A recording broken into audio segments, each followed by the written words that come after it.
Mesdames, Mesdemoiselles, Messieurs, bon après-midi. Bienvenue ici à l'Alpe d'Huez avec le classement général provisoire qui vous est proposé avant qu'il ne soit bouleversé, en tout cas pour aujourd'hui. Il s'agissait aujourd'hui de l'étape Grenoble-l'Alpe d'Huez, une étape de 151 km. Et bien entendu, la partie la plus difficultueuse se situe dans la montée de l'Alpe d'Huez. Mais auparavant, l'étape était tout de même sélective puisqu'elle comportait dès le départ de Grenoble la montée du col de la Placette après Vorep, qu'il y avait ensuite après Saint-Laurent-du-Pont la côte de Saint-Pierre-de-Chartreuse et qu'ensuite il y avait bien entendu le col du Coq, un col du Coq que l'on emprunte très souvent dans le critérium du Dauphiné libéré. Il y avait ensuite une étape volante et puis la côte de la Fraye, célèbre d'ailleurs car le Tour de France l'a emprunté à bien des reprises, comme du reste le critérium du Dauphiné libéré. Et bien entendu, nous attendons ici la montée de l'Alpe d'Huez. On nous signale que les coureurs se trouvent très exactement dans Bourdoisan, qu'ils vont donc emprunter la montée de l'Alpe d'Huez. Il y a, vous le savez, 21 virages à négocier, une montée malgré tout assez régulière. Et si pour l'instant vous avez cette image des commentateurs de l'Eurovision, c'est tout simplement parce que l'hélicoptère a connu un certain nombre de problèmes, des problèmes techniques. Les pales de l'hélice de cet hélicoptère ont dû être réparées à la hâte et l'hélicoptère n'a pu décoller, mais je pense que ce sera chose faite d'ici quelques minutes et c'est la raison pour laquelle nous n'avons pas Robert Chapat qui nous attend sur la moto émettrice et qui nous donnera les dernières positions. Pour l'instant, ce que je puis vous dire, c'est que Bernard Hinault se trouverait en tête alors qu'il va négocier la montée vers l'Alpe d'Huez. Il se trouverait en tête avec 18 secondes d'avance sur Fignon, Herrera, Breu, Arroyo et l'Écossais Robert Millard de la formation Peugeot. Voici donc la position de la course pour l'instant. Mais il faut dire qu'il s'est passé jusque-là bien des choses. Car Hinault a maintenant 30 secondes d'avance, me signale-t-on, sur Fignon, Arroyo, Millard et le Suisse Beat Breu, déjà vainqueur ici. Je vous disais donc qu'il s'est passé beaucoup de choses. Oui, eh bien, tout simplement parce que nous avons eu au commandement également Fignon et Herrera qui sont partis dans la montée du col de la Fraye. Et au sommet du col de la Fraye, enfin la côte de la Fraye, mais c'est un véritable col, on dit généralement la côte de la Fraye, et bien au sommet de cette côte de la Fraye, Herrera se trouvait en tête donc avec Fignon bien entendu dans sa roue. Et ensuite arrivait en troisième position l'inattendu champion d'Allemagne fédérale Ditzen à 13 secondes, un coureur qui se comporte admirablement bien dans les ascensions. Rappelez-vous, il a terminé troisième du Tour d'Espagne et il a très souvent essayé de contrecarrer les projets d'Éric Caritou vainqueur. Et Ditzen est donc passé à 13 secondes en troisième position, est ensuite passé Millard à 30 secondes, Hinault lui passé à 40 secondes en compagnie du Suisse Beat Breu, Arroyo était à 50 secondes, Zoutmelk à une 15, Verscholten à une 30 en compagnie de Lemon, de Winen, de Lucen, de Kelly, de Nulens et de Kelly, et Barthaud, le maillot jaune, se trouvait à 2 minutes et 31 secondes. Ça, c'était la côte de la Fraye. Que dire de ce qui s'est passé auparavant? Il y avait bien entendu, et je vous l'ai signalé au début de cette retransmission, une étape volante. Elle a été remportée par Frédéric Vichot devant Laurent. C'était à Hébin dans la banlieue grenobloise.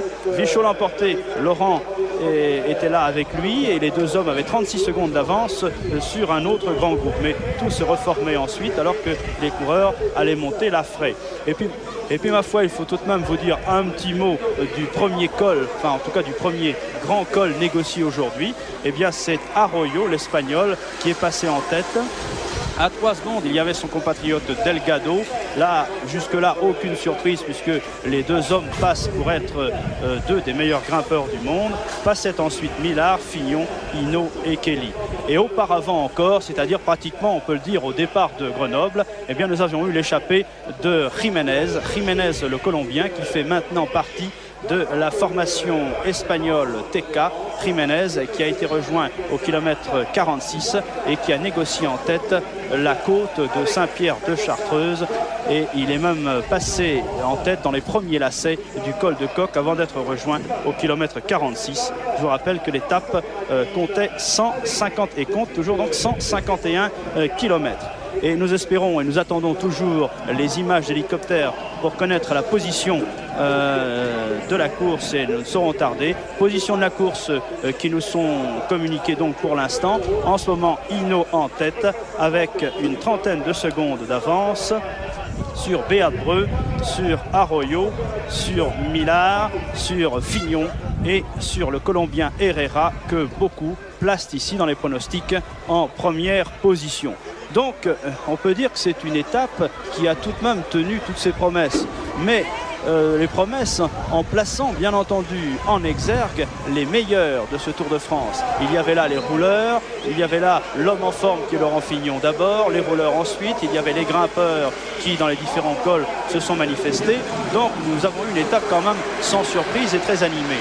Et ce qu'il faut voir dans une telle étape, c'est que souvent des hommes se réservent pour l'ascension de l'Alpe d'Huez. Mais pour cette ascension, véritablement, eh bien, rien à dire aujourd'hui, puisque ça a bataillé ferme sur toutes les difficultés qui nous étaient proposées. Et bien entendu, au sommet de l'Alpe d'Huez, nous aurons certainement un homme en forme. On nous signale donc que l'hélicoptère n'est pas encore arrivé sur les coureurs, mais qu'il a pu prendre son envol. Et nous ne tarderons pas donc à avoir quelques images et la position exacte de la course avec Robert Chapat qui aujourd'hui a décidé de s'aérer et de faire un petit tour de moto. Remarquez qu'à l'Alpe d'Huez on s'aère également admirablement, il fait même un petit peu frais mais avec un beau temps, un soleil absolument remarquable. J'en profite pour vous préciser que l'Alpe d'Huez n'a jamais réussi pour l'instant aux Français. Peut-être Hinault, peut-être Fignon, peut-être un autre Français va faire mentir aujourd'hui l'adage, car nous sommes ici à notre 9e arrivée à l'Alpe d'Huez, avec bien entendu jusque-là un certain nombre d'intervalles, car la première fois que le Tour s'est présenté à l'Alpe d'Huez, c'était en 1952. C'était l'étape Lausanne-Alpe d'Huez, c'était un festival italien, puisqu'à Lausanne, c'est le domestique, le Gregario de Fausto Coppi, Andrea Carrea qui portait le maillot de leader, et bien entendu, festival Fausto Coppi sur les pentes de l'Alpe d'Huez. Coppi l'emportait donc, et il fallait ensuite attendre 1976, je dis bien, pour avoir l'étape d'Yvonne l'Alpe d'Huez avec Joop Zoetemelk qui l'emportait. Et c'est la raison pour laquelle on peut parler de festival hollandais ici, car le Tour qui est venu jusqu'ici à 8 reprises, aujourd'hui la 9e donc, qui est venu ici à 8 reprises, a vu 5 victoires hollandaises, ce qui est tout de même beaucoup. Et il a vu également ce Tour de France, une victoire italienne. Je vais parler de la victoire de Fausto Coppi ici au sommet. Il y a eu une victoire portugaise avec Joaquim Agostinho. Et avec Joaquim Agostinho, on est en plein souvenir ici, puisque il est décédé, vous vous en souvenez, il y a peu de temps, il y a quelques mois. Et il y aura ici une prime spéciale, la prime du souvenir Joaquim Agostinho. Vous voyez qu'on se souvient de ce coureur portugais particulièrement valeureux qui a souvent marqué le Tour de quelques-uns de ses exploits d'une part, de sa bonne humeur et de ses qualités d'attaquant d'autre part. Et il faut vous dire aussi que Kuiper a été le 2e à inscrire son nom au palmarès de l'Alpe d'Huez et qu'ensuite nous avons eu donc, je vous l'ai dit, Agostinho et puis Zoetemelk, Winen, Breu et à nouveau Winen. Et ici le seul avec Zoetemelk à l'avoir remporté 2 fois. Donc on peut dire quand même que ce sera ici un homme en forme. Mais pourquoi toutes ces victoires hollandaises? Eh bien tout simplement parce qu'il y a sur les pentes de l'Alpe d'Huez de la présence régulière de plusieurs milliers de touristes venus d'Amsterdam, venus de Rotterdam ou d'ailleurs.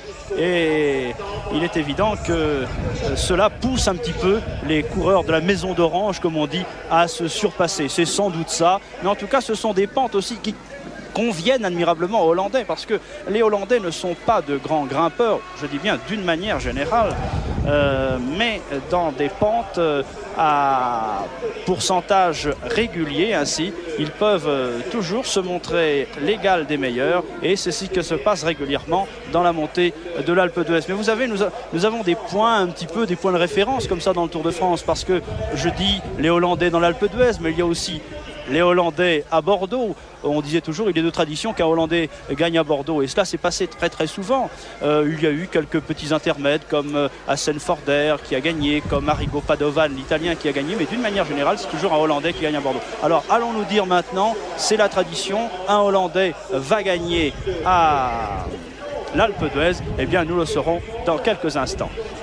Alors dans quelques instants aussi, on nous promet des images de l'hélicoptère. Le voici, cet hélicoptère tant désiré. Et nous allons certainement dans quelques instants entrer en contact, en liaison avec Robert Chapat qui nous donnera la position exacte de la course. Et nous saurons si Bernard Hinault maintient son avance, c'est-à-dire s'il maintient ses 30 secondes d'avance sur les autres hommes de tête.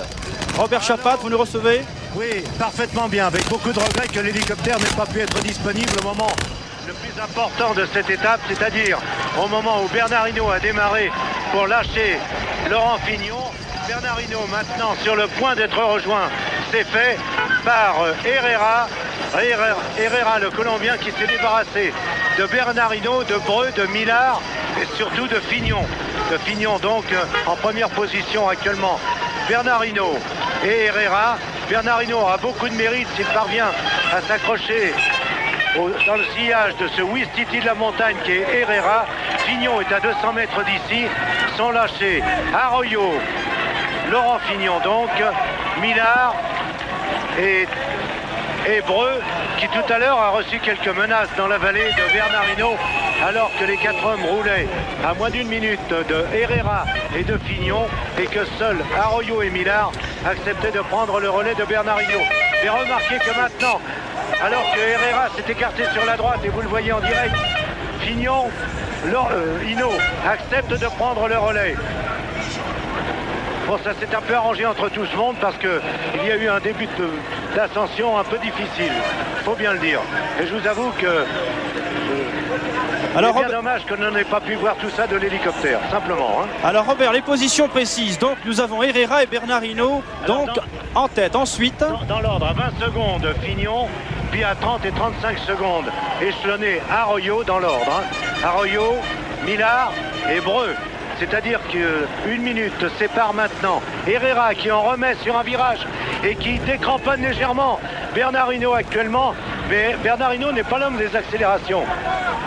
Il va tenter de revenir au train sur Herrera. Ça n'est pas si simple. Et je dois dire d'ailleurs que son directeur sportif qui vient à sa hauteur le gêne. Il le gêne là, au lieu de le laisser pleine route. Voilà, Herrera il l'écarte. Effectivement, oui, on voit qu'il écarte un peu. Il écarte de sa trajectoire. Et Bernard Hinault est obligé d'aller le long des spectateurs, trouver sa route, tandis que Herrera s'en va seul. Voilà une petite scène. Parfois les directeurs sportifs Alors nous allons savoir si Bernard Hinault précisément ne va pas payer les efforts fournis tout au long de la journée, car derrière, vous nous signalez Robert à 20 secondes, donc Laurent Fignon. Alors il serait important de savoir, intéressant de savoir si Laurent Fignon revient derrière Bernard Hinault. Et je crois qu'on... Non, l'écart se stabilise entre les deux. À peine 100 mètres, nous sommes au virage 14. Vous savez qu'il y en a 22. C'est-à-dire que c'est le compte à rebours. Encore 14 virages, puis 13. La voiture de la Colombie qui tente de passer, mais va gêner du même coup Bernard Hinault. Et je pense que Bernard Hinault aurait pu conserver le contact, s'il avait voulu, de Herrera sur quelques centaines de mètres de plus. Oui, mais encouragé par un public monumental, Bernard Hinault, devant nous, à 1 mètre de nous, très facile dans son action. Mais pendant ce temps, Herrera continue d'augmenter, de mettre la pression et accentue son avantage. Environ 40 mètres maintenant, tandis que, en me retournant, j'aperçois Fignon à 100 mètres. Voilà donc, Herrera à 40 mètres. Hinault, nous allons faire un pointage d'ailleurs en seconde, et à 100 mètres, Laurent Fignon. Oui. Sans doute Bernard Hinault qui revient très fort, Laurent Fignon, alors que Bernard Hinault accuse le coup. Donc autrement dit, si on pouvait 10 mètres d'écart. Si on pouvait voir ce duel, Robert, entre Fignon et Bernard Hinault. Bon, s'il vous plaît, si on pouvait avoir un peu moins d'ordre dans les oreilles, ce serait pas plus mal. Hein. Ça devrait être absolument passionnant, ce duel entre Fignon et Bernard Hinault. On va voir sans doute Fignon revenir sur Bernard Hinault. Et qui sait ce qui va se passer alors? Ou alors Bernard Hinault va continuer son ascension avec lui, ou alors littéralement le déposer à ces quelques kilomètres de l'arrivée. Ah, le voici. Nous l'avons. 20 mètres d'écart, Jean-Paul, entre Laurent Fignon et Bernard Hinault, tandis que Bernard Hinault maintient quant à lui l'écart sur Herrera, c'est-à-dire que les 3 hommes sont à fond. Le démarrage d'Herrera lui a donné un avantage initial, c'est normal bien sûr, mais Bernard Hinault qui a accusé le coup, qui à ce moment-là se serait peut-être bien passé. Et nous l'avons là. De son directeur sportif a dû quand même marquer un temps d'arrêt. Et Laurent Fignon facile, hein. facile. Facile. En facile, allez savoir. Il a l'air facile, oui, en tout cas. En tout cas, difficile pour Bernard Hinault. Très difficile même. Alors nous venons d'apercevoir un autre coureur espagnol, il doit s'agir de Delgado, mais nous ne l'avons pas vu, nous l'avons vu passer furtivement à l'image. En tout cas donc les positions sont les suivantes. Herrera en tête, suivi de Bernard Hinault et de Laurent Fignon. Et dans quelques instants, alors que l'hélicoptère aura pu accrocher le virage de la course, eh bien nous pourrons apercevoir, nous pourrons nous rendre compte de l'écart qui sépare donc Herrera de Laurent Fignon et de Bernard Hinault. Alors à la faveur de ce virage-là, Bernard Hinault a été décramponné par Laurent Fignon. Bernard a fait l'erreur de prendre ce virage à la corde et toujours flanqué de son directeur sportif qui l'encourage bien sûr, mais je me demande si c'est très utile. Il n'a pas autre chose à lui dire qu'aller, et c'est peut-être pas la peine de lui recommander. Bernard Hinault change de vitesse maintenant, maintient en point de mire, mais avec un écart qui va croissant en faveur de Fignon. Laurent Fignon à 20 mètres devant lui. Puis à 30 mètres, c'est Laurent Fignon qui actuellement produit le plus gros effort et se rapproche du Colombien Herrera. Oui. Nous venons d'apercevoir à l'image Antonio Coll, Delgado qui revenait d'une part et Antonio Coll également. Alors les positions sont donc les suivantes. En tête Herrera, suivi à quelques secondes de Laurent Fignon qui a lâché Bernard Hinault. Et ensuite, nous aurons sans doute Delgado et Antonio Coll. Voici Laurent Fignon, remarquable de brio, qui revient ici sur Herrera. Décidément, nous vivons une fin de course absolument fantastique. Et qui sait si Laurent Fignon ne va pas littéralement laisser sur place encore Herrera. Soyez prudents pour les uns et les autres, parce que tout le monde peut s'écrouler.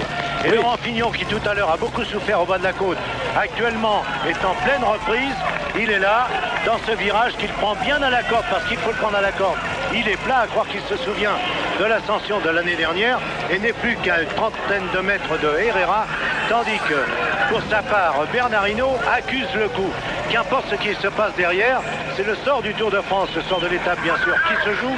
Mais Herrera est parti à la faveur du virage et maintenant c'est au tour de Laurent Fignon d'accuser, disons, un certain fléchissement. Cyril Guimard. Oui, Cyril Guimard qui est à côté de moi. Est-ce que la course de Laurent vous surprend? Il y a des hauts et des bas dans sa course. Tout à l'heure, il semblait un peu en détresse sur le démarrage de Bernard Hinault. Et maintenant qu'il a Herrera en point de vue, il se ressaisit de temps à autre. Non, je crois qu'actuellement, il mène une course très sage. Il a laissé Bernard Hinault partir sur la portion de plat. Ce qui, à mon avis, était une erreur au niveau de Bernard, car il ne fallait pas faire un effort aussi violent avant l'attaque du col. Et Bernard est en train de payer cette débauche d'effort dans les 5 km qui ont précédé la montée.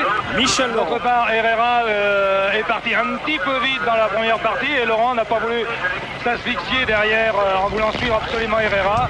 Et maintenant, progressivement, il va revenir sur Herrera. Vous ferez remarquer aussi que Laurent Fignon a pris sa part tout à l'heure dans la plaine, échappé alors avec Herrera. Robert, oui, bien sûr, mais pour l'instant, on tenait surtout l'écart sur le groupe derrière, ce qui obligeait Bernard Hinault et Arroyo et Millard à faire beaucoup d'efforts, alors que nous, on pouvait se permettre de rouler un tout petit peu moins vite. En un mot pour vous, Laurent, Bernard est battu et Laurent est vainqueur là-haut. Oui, fait Cyril Guimard.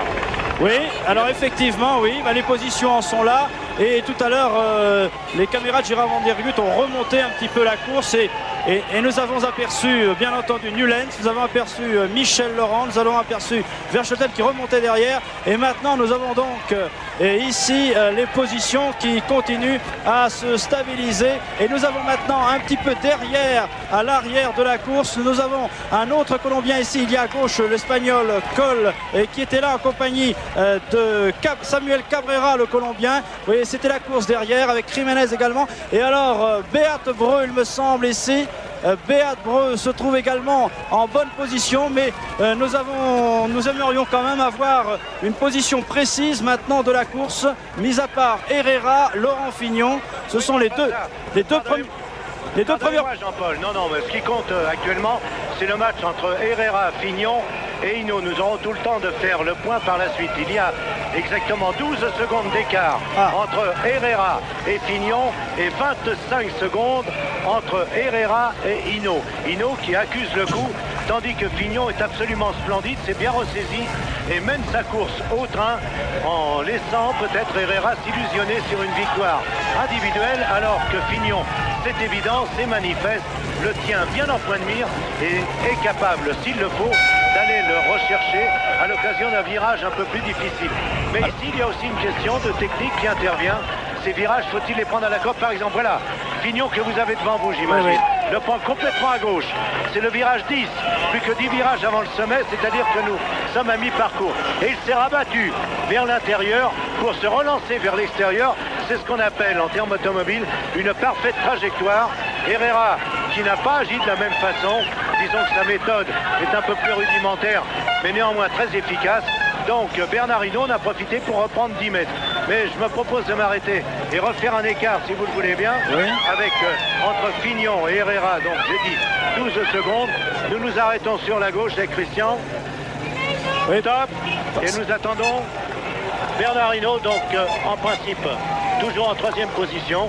Et dont Cyril Guimard avait raison de dire que peut-être s'était-il trop employé sur le plat, mais s'il avait menacé du point Breu et demandé à Arroyo et Minard de l'accompagner dans la poursuite vers Fignon, c'est qu'il savait ce que cela voulait dire, à savoir qu'il n'avait pas d'autre possibilité pour revenir sur eux. À 25 secondes, Bernard. 25 secondes au moment où il passe devant nous et change de développement. Et je ne vous le cache pas, semble très sollicité. C'est-à-dire qu'il est au maximum de ses efforts. Bon, donc je répète les positions. Herrera en tête, Fignon à 12 secondes, Hinault à 25 secondes. Hein. Oui. Ce sont les positions précises. Et Raphaël Gemignani qui se trouve à nos côtés. Un Raphaël Gemignani qui était tout à fait supporter d'Herrera ici et qui aperçoit sur son écran, comme nous d'ailleurs, Laurent Fignon. Il vous apparaît comment ce Laurent Fignon? Facile, hein? Fignon, oui, il me surprend. Non, il ne me surprend pas, il m'épate. Car depuis le départ du tour, il a été l'homme fort de cette édition et effectivement, il a dominé contre la montre. Il a été souverain en montagne aujourd'hui. Il signe comme les grands champions une victoire totale, c'est-à-dire qu'il risque même de battre.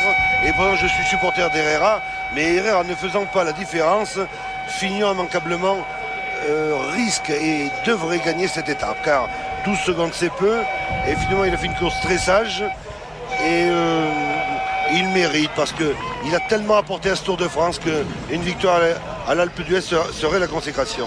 Alors que Bernard Hinault a tout de même payé bon nombre de ses efforts. Il a également attaqué dans la plaine alors que Fignon se trouvait devant. Il a rejoint Fignon et il a attaqué. Ce sont quand même des efforts qui se payent, ça, un petit peu plus tard. Oui. À 1 minute 10, c'est vous dire si les écarts se sont creusés sur l'attaque de Herrera et la contre-attaque de Bernard Hinault qui l'a payé. À 1 minute 10, donc Minard à 1 minute 20, Arroyo. Quant aux autres, ils sont à 2 ou 3 lacets en dessous, c'est-à-dire avec un minimum de retard en temps de 2 minutes. Pour le moment, je ne vois pas qui est capable d'effectuer un retour sensationnel. Pas plus Winen. Dat het dit jaar, of ik moet mij vergissen, geen Nederlandse overwinning wordt.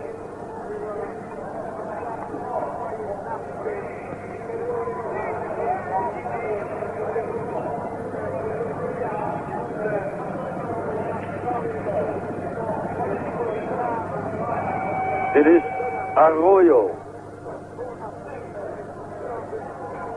De Spaanse kopman van de Reinhold-ploeg. Zo hard rijden de renners. En we zijn terug bij Herrera.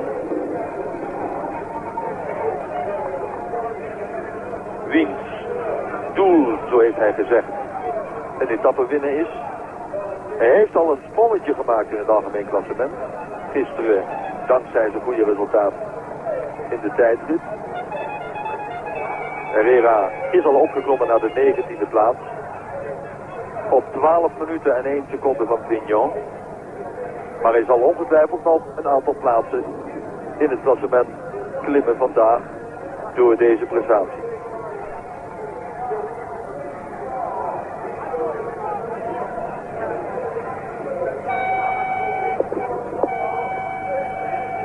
Een betrekkelijk korte etappe waarin de hele dag nerveus gereden is en waarin de groten elkaar niet gespaard hebben. Hinault de moedigste, maar zeker niet meer de beste. Zijn roem was Herrera vooruitgesneld. Alle Europese coryfeeën die in eigen land, Colombia, tegen hem gereden hadden, spraken over een klimwonder, zoals we er 20 jaar geen gezien meer hadden. Ze vergeleken hem met Charles de Gaulle, de engel van de bergen uit Luxemburg vroeger. En met Federico Bahamontes, de adelaar van Toledo. Die als de grootste klimmers in de toergeschiedenis worden gekenmerkt. En ja, hij kan het. Hinault. Maar in welke positie? Dat is de vraag. Hij is op kop begonnen aan de helling van Alpe d'Huez. Eerst ging Herrera hem voorbij. En toen zijn luitenant van het vorig jaar, Fignon. En het gekke is dat nu hij verliest, hij veel populairder is geworden bij het Franse publiek dan toen hij ongenaakbaar was in de 4 ronden van Frankrijk die hij gewonnen heeft.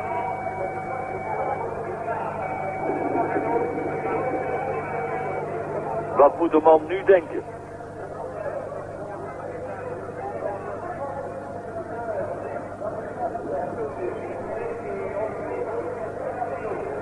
Hinault heeft nooit kunnen winnen op Alpe d'Huez. Kwam een keer een paar tientallen meters tekort op Peter Winnen.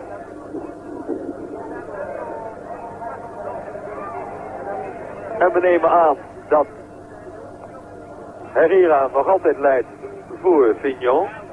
Maar wie daar vlak achter zit, heeft de Franse regie ons nog niet laten zien. Misschien Hinault.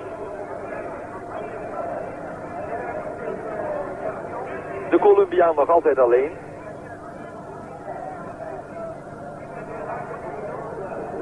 Maalt zijn kleine versnelling goed rond. De meeste renners gebruiken hier het tandje 22 van achteren. Misschien Herrera 23. Het was bekend dat hij een truc zou uithalen.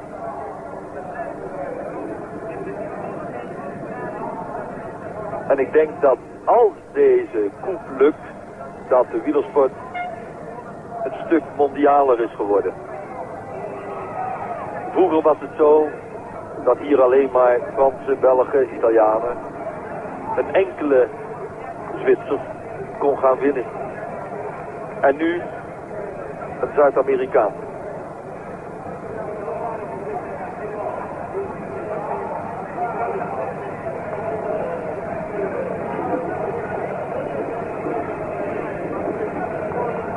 Handen keurig op het stuur. De ellebogen naar buiten om zoveel mogelijk lucht te krijgen. En nog altijd met soepele pedaaltrap.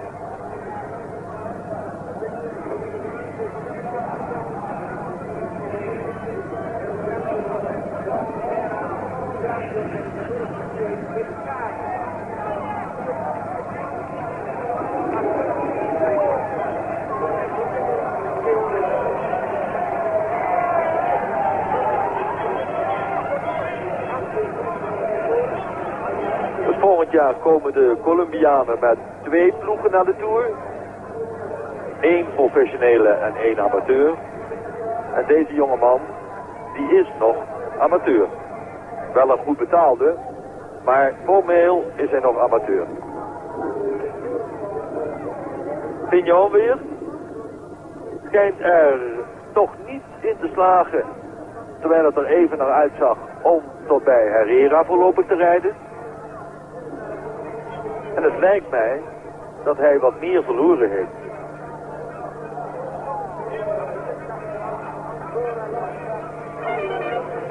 In het begin is deze helling ongeveer een 12-13% steil. Later gaan de plateaus wat beter lopen naar 10-11%.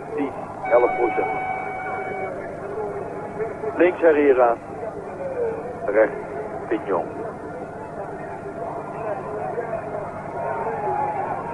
En de Parijzenaar trapt een grotere versnelling dan de Colombiaan.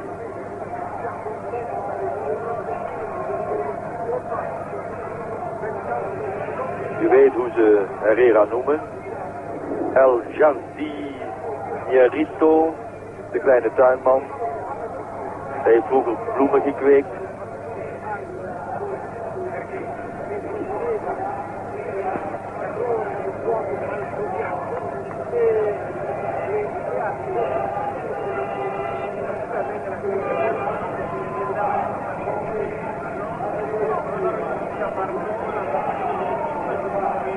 blijven nog even bij Fignon.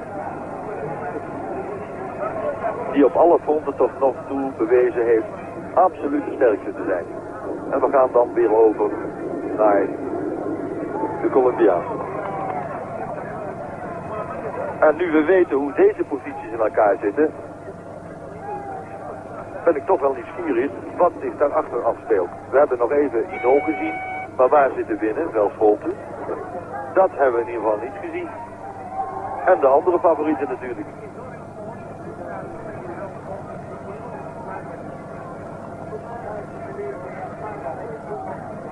Herrera kwam voor een stage van 15 dagen voor de Tour naar Frankrijk. De stage gebeurde in Guises-Neige.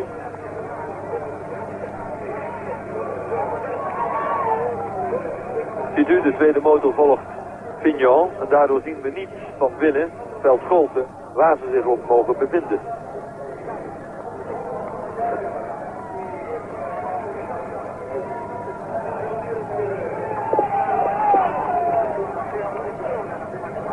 De pastoor hierboven op de top, die, dat weet u waarschijnlijk, de Nederlandse nationaliteit draagt, die zal deze beelden met gemengde gevoelens bekijken. Want u weet, als de Nederlander wint, dan luidt hij de klokken.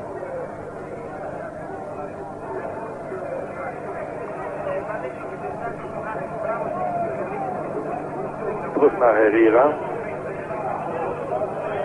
Won eind april de Classico RTN, een etappewedstrijd in zijn land. En eind mei de Ronde van Colombia.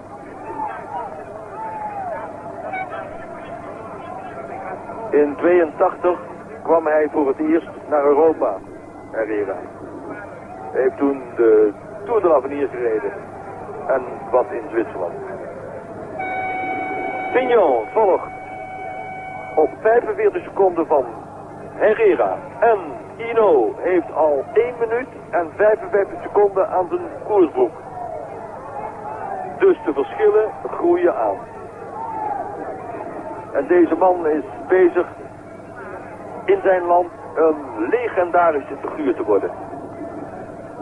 Wij herinneren ons nog altijd dat in 1968 Jan Jansen de eerste Nederlandse toerwinnaar werd.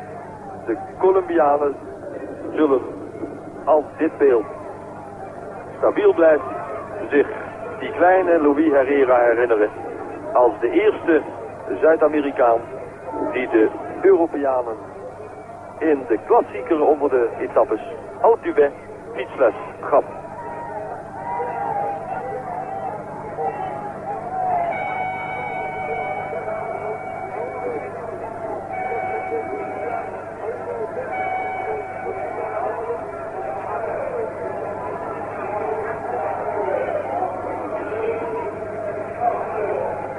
Rijendik staan de mensen hier al vanaf vanochtend 9 à 10 uur te wachten op dat ene cumulatieve moment waarin de spanning breekt en de renners voorbij komen.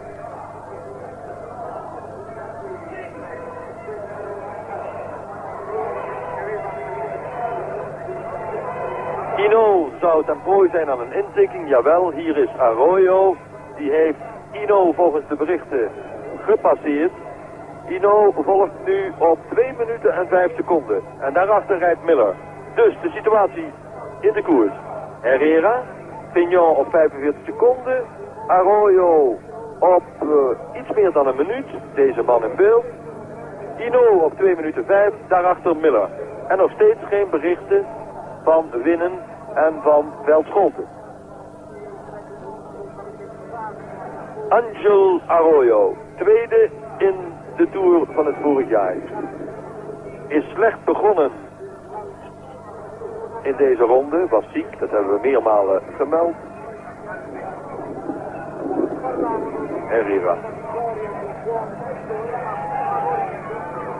heeft de laatste dagen zijn landgenoten voortdurend toegesproken via de 2 radiostations. Mensen, dan ook niet, ik ben er nog en ik zal iets laten zien. Hier is Hinault. En zijn gezicht toont de inspanning. Hij is met Miller.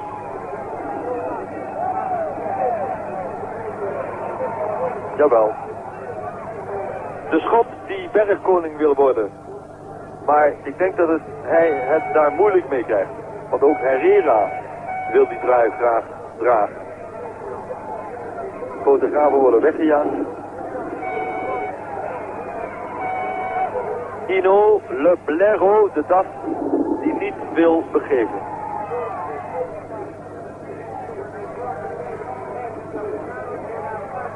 Herrera.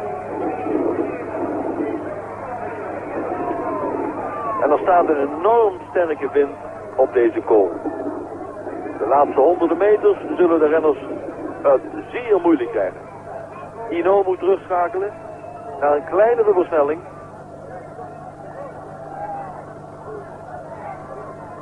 Twee jaar geleden won hij nog de ronde. En toen kwam die fatale knieblessure. Kijk maar, Miller denkt, dit gaat mij te langzaam. En ik denk ook dat Miller tenslotte misschien van de Breton gaat wegrijden. Het tijdperk Hinault is ten einde. Jammer, een heel groot sportman.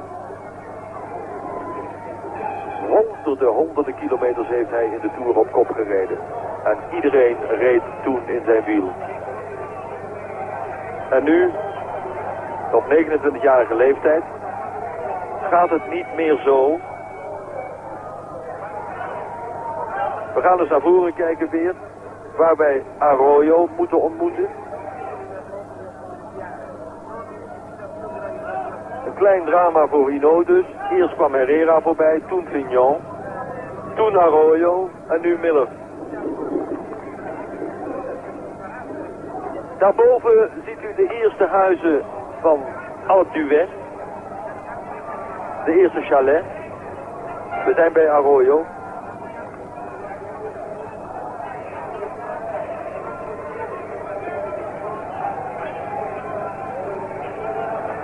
Iedereen wordt hier aangemoedigd.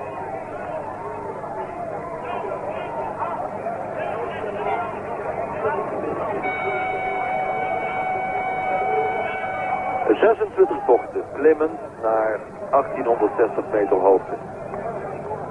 IJle lucht, weinig zuurstof. Het vraagt een grote atletische inspanning. 3 kilometer onder de top heeft deze man, Louis Herrera, 37 seconden voorsprong op Fignon, 1 minuut 55 op Arroyo, 2 minuten en 6 op Miller en 2 minuten en 10 op Hinault. Dat impliceert dat wij vandaag geen landgenoot bij de eerste 5 zullen mogen begroeten, tenzij Peter Winnen en of Gerard Veld-Scholten er nog een schitterende finale van maakt. Slechts een klein pad wordt hem gelaten. En water wordt om er ogen uitgegoten. Zo kwam ooit Van Impe hier op deze kool ten val.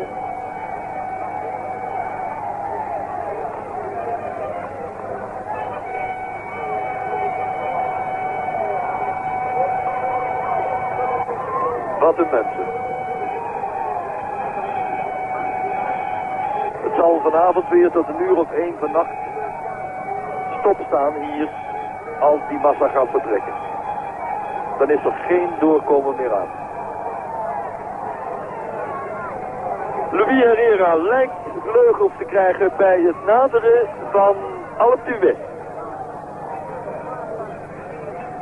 Fignon op 37 seconden achterstand heeft iets teruggepakt.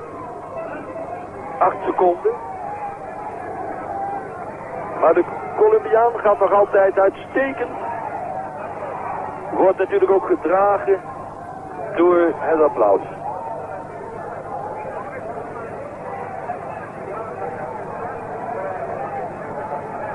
Ja, dit is de stijl van Gol vroeger en Bahamontes. Die stonden kilometers lang in de fiets.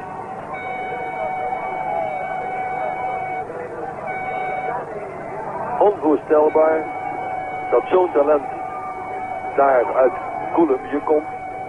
waar het fietsen dat voor een paar jaar nauwelijks bekend was.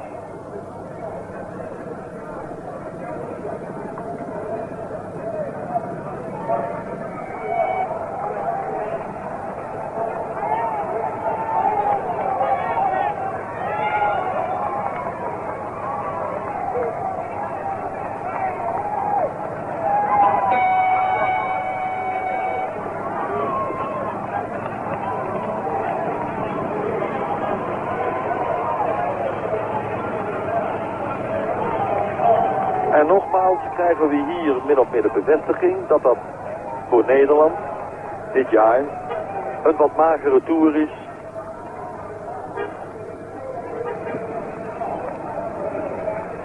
Eén ritzege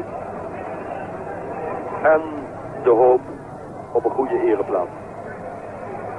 We rijden Alpe binnen en nog altijd malen de benen van Herrera onverdroten voort. Hij is onder die tunnel vandaan gekomen. Tenzij Vignon voor een klein wonder zorgt, kan de Colombiaan de etappe zeggen nauwelijks meer omgaan.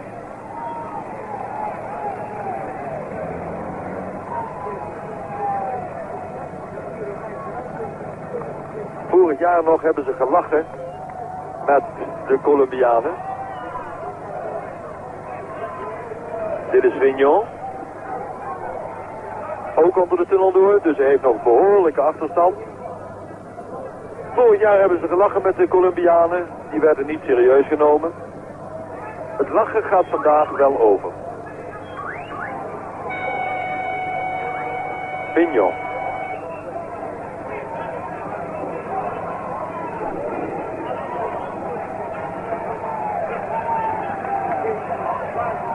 Op weg om zijn toerzege te bewerkstelligen.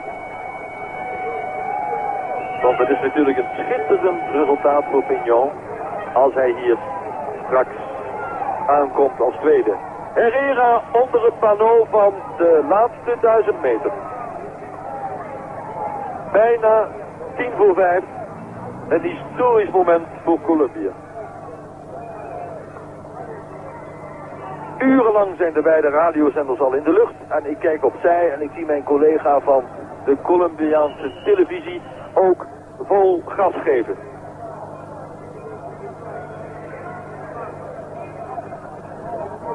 Nog 800 meter.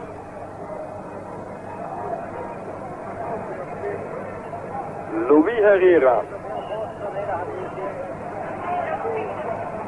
En nu pas Vignon onder het punt van de 1000 meter. Dus Herrera gaat winnen en schrijft al dus geschiedenis voor zijn land. Hij is nu op het plateau. Daar moet nog even geschakeld worden. 500 meter nog. Vignon met zijn grote versnelling. De opwinding stijgt hier. Buiten uw beeld worden dromme mensen van het parcours geveegd. Daar komt hij in het zicht van de vaste camera's. Nog één bocht, dat is die bocht die heel lastig ligt. Waar al in het verleden menig coureur is gevallen. En nu kan er niets meer gebeuren.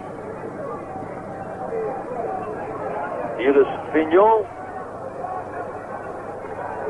We gaan op de streep klokken voor Louis Herrera. Daar komt hij. Op Alpe, ditmaal geen Nederlandse winnaar. Maar voor het eerst in de geschiedenis een Zuid-Amerikaanse etappenwinnaar.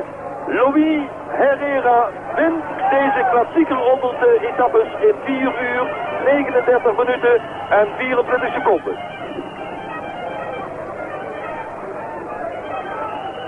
Vignon nog een volle inspanning.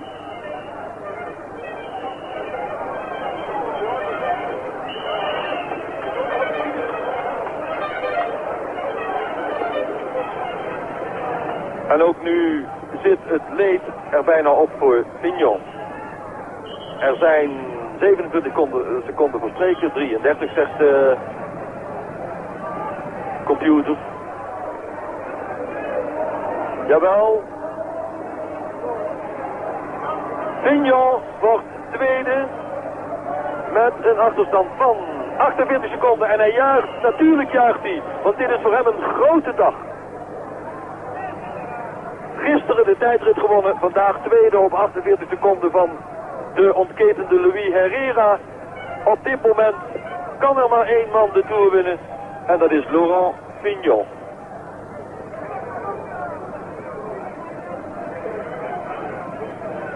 Al ruim een minuut nu verstreken. We moeten spoedig Arroyo in zicht krijgen.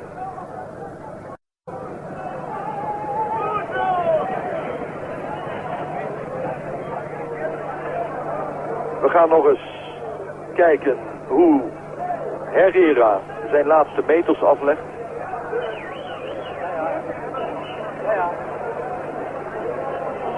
Er breken nu buiten uw beeld enorme vechtpartijen uit tussen Colombianen, de politie en iedereen die de kampioen wil begroeten met zijn etappezege. We krijgen hier de doorkomst van Arroyo. 2 minuten al is verstreken.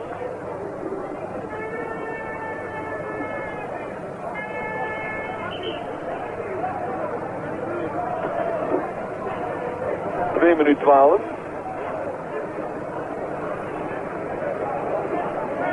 En daar komt Arroyo. De nummer 3 van de etappe gaan we noteren. De laatste inspanning. 2 minuten 27. Achterstand voor Arroyo. Ino. Nee, Miller is dit.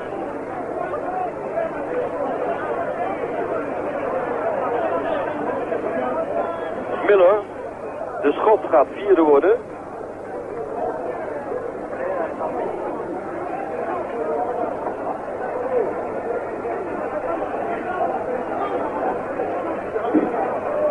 Miller op 3 minuten en 5 seconden. En dit is Acevedo. Die vijfde wordt. Greg LeMond.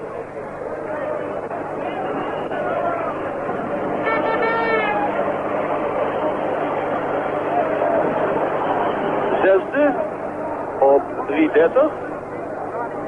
Dan pas Ino. Wat heeft die man een inzinking. Kijk eens. Verliest nog even. Terwijl hij als eerste aan de klim van Alpe begon. 3 minuten en 45 seconden. Jawel. De tijd heeft onverbiddelijk voor hem voortgeschreden. We gaan door.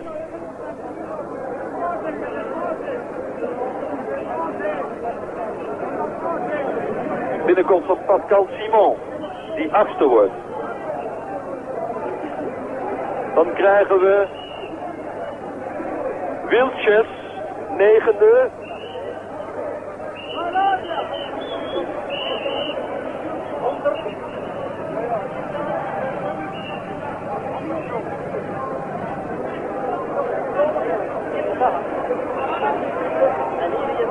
En de chaos hier aan de streep is inmiddels compleet.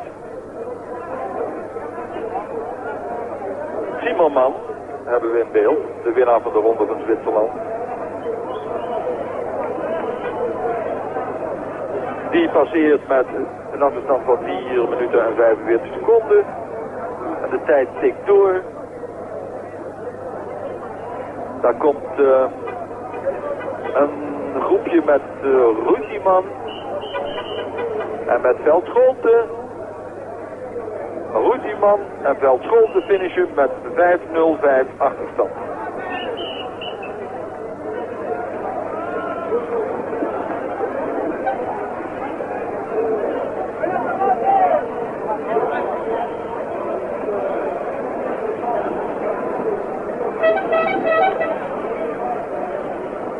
Ik herinner eraan dat de gele trui, Bartol, een voorsprong had vanochtend van 6 minuten en 29 seconden op Laurent Fignon. minuten en 29 seconden. Terwijl u kijkt naar Yvonne Madio.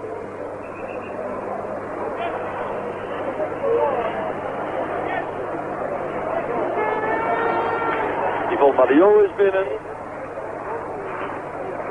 En ook de Colombiaan Cabrera is binnen.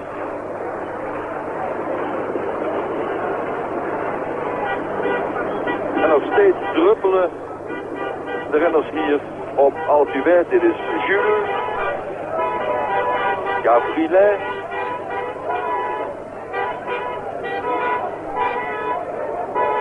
Et il a très souvent essayé de contrecarrer les projets d'Éric Caritou, vainqueur. Et Ditzen est donc passé à 13 secondes en troisième position, est ensuite passé Millard à 30 secondes, Hinault lui passé à 40 secondes en compagnie du Suisse Beat Breu, Arroyo était à 50 secondes, Zoutmelk à une 15, Verscholten à une 30 en compagnie de Lemon, de Winen, de Lucen, de Kelly, de Nulens et de Kelly, et Barthaud, le maillot jaune, se trouvait à 2 minutes et 31 secondes. Ça, c'était la côte de la Fraye. Que dire de ce qui s'est passé auparavant? Il y avait bien entendu, et je vous l'ai signalé au début de cette retransmission, une étape volante.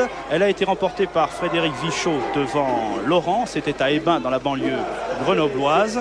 Vichot l'a emporté, Laurent était là avec lui et les deux hommes avaient 36 secondes d'avance sur un autre grand groupe. Mais tout se reformait ensuite alors que les coureurs allaient monter la Fraye. Et puis ma foi, il faut tout de même vous dire un petit mot du premier col, enfin en tout cas du premier grand col négocié aujourd'hui. Eh bien c'est Arroyo, l'Espagnol, qui est passé en tête. À 3 secondes, il y avait son compatriote Delgado. Là, jusque-là, aucune surprise puisque les deux hommes passent pour être deux des meilleurs grimpeurs du monde. Passaient ensuite Millard, Fignon, Hinault et Kelly.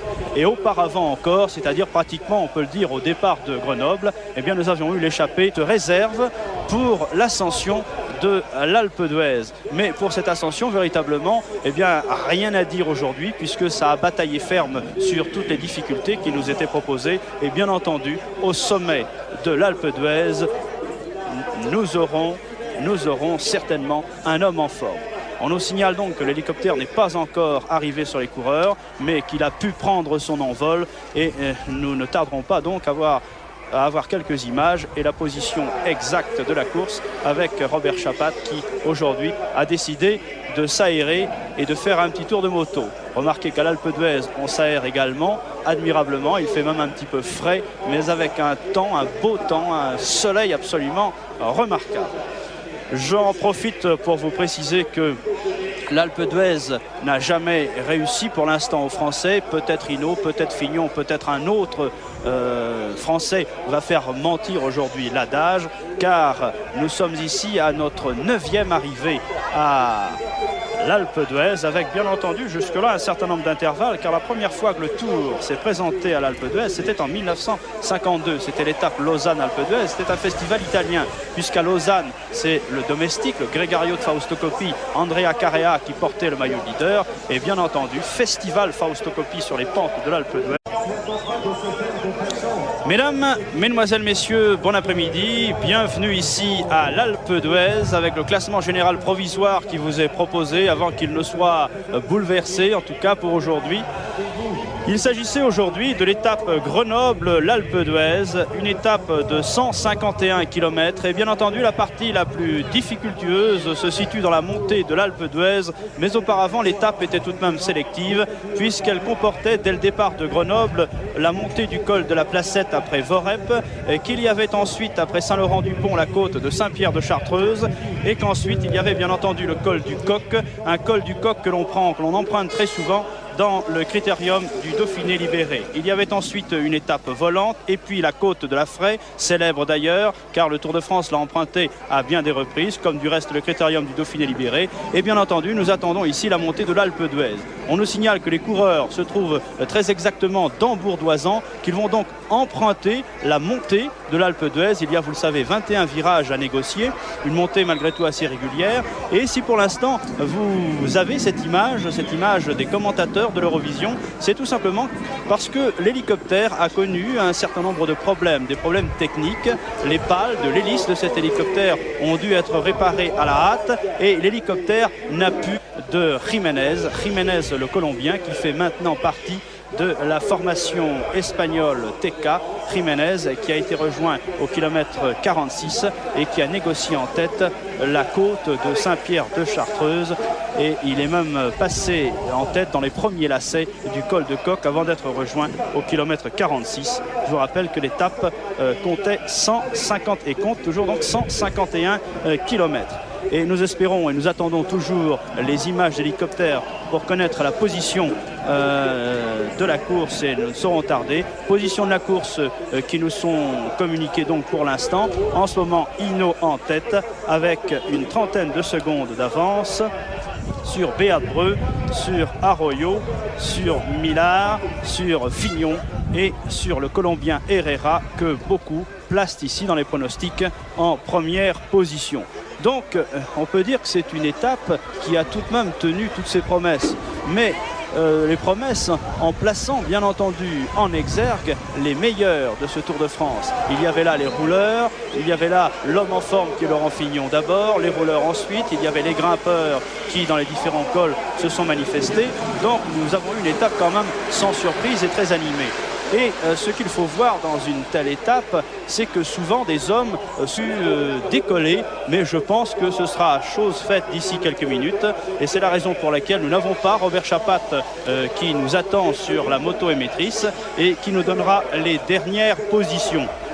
Pour l'instant, ce que je puis vous dire, c'est que Bernard Hinault se trouverait en tête alors qu'il va négocier la montée vers l'Alpe d'Huez. Il se trouverait en tête avec 18 secondes d'avance sur Fignon, Herrera, Breux, Arroyo et l'Écossais Robert Millard de la formation Peugeot. Voici donc la position de la course pour l'instant. Mais il faut dire qu'il s'est passé jusque-là bien des choses, car Hinault a maintenant 30 secondes d'avance, me signale-t-on, sur Fignon, Arroyo, Millard et le Suisse Beat Breux, déjà vainqueur ici. Je vous disais donc qu'il s'est passé beaucoup de choses, oui, eh bien tout simplement parce que nous avons eu au commandement également Fignon et Herrera qui sont partis dans la montée du col de la Fraie. Et au sommet du col de la Fraie, enfin la côte de la Fraie, mais c'est un véritable col, on dit généralement la côte de la Fraie, et bien au sommet de cette côte de la Fraie, Herrera se trouvait en tête, donc avec Fignon bien entendu dans sa roue. Et ensuite arrivait en troisième position l'inattendu champion d'Allemagne fédérale Ditzen à 13 secondes, un coureur qui se comporte admirablement bien dans les ascensions. Rappelez-vous, il a terminé troisième du Tour d'Espagne